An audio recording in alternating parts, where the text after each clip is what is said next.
মৃত্যুর পর যদি দেখা যায় যে সত্যি সৃষ্টিকর্তা বা আল্লাহ বলতে কিছু আছেন, তাহলে নাস্তিকরা নাকি আগেই স্বর্গে যাবে বা আগেই জান্নাতে যাবে। এর কারণ কি? তারা বুদ্ধিমান বা বুদ্ধি খাটিয়ে তারা ধর্মকে মানেনি।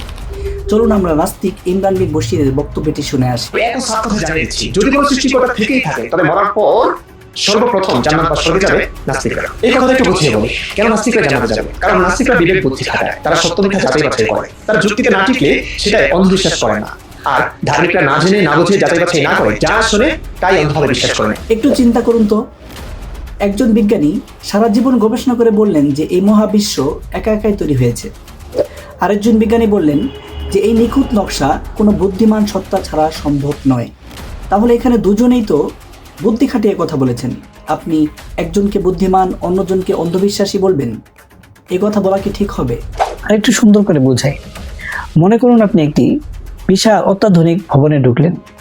সেখানে সবকিছু স্বয়ংক্রিয়ভাবে চলছে, এসি ঠিক মতো চলছে, লাইট জ্বলছে নিভছে, লিফট তার নির্দিষ্ট ফ্লোরে থামছে। এখন দুজন মানুষ ভবনটি দেখলো। প্রথমজন বলল, আরে এই ভবন তো কোনো মানুষ বানায়নি, দেখো কত সুন্দর, সবকিছু একা একাই চলছে, কোনো ইঞ্জিনিয়ার বা আর্কিটেক্টের কোনো প্রয়োজন নেই। আর দ্বিতীয়জন বলল, এই ভবন এত নিখুঁতভাবে একা একা চলতে পারে না, একজন ইঞ্জিনিয়ার বা আর্কিটেক্ট অবশ্যই আছেন, যিনি সবকিছু ডিজাইন করেছেন এবং নিয়ন্ত্রণ করছেন। আমি তাকে দেখতে পাচ্ছি না, কিন্তু তার কাজের প্রমাণ সর্বত্র। এখন আপনি বিচার করুন, কার যুক্তি বেশি বুদ্ধিদীপ্ত? প্রথম জনের, যে মনে করছে সবকিছু এমনি এমনি চলছে, নাকি দ্বিতীয় জনের, যে কাজের পিছনে কারণ করছে? আমাদের এই মহাবিশ্ব এই ভবনের চেয়ে অনেক বেশি জটিল এবং নিখুঁত। তাই নাস্তিকদের দাবি যে সবকিছু এমনি এমনি হয়েছে তা বুদ্ধিদীপ্ত কোনো যুক্তি নয়। যে সত্তা এই মহাবিশ্ব সৃষ্টি করেছেন তাকে অস্বীকার করাকে বুদ্ধিমত্তার পরিচয় দেওয়া ঠিক হবে কি?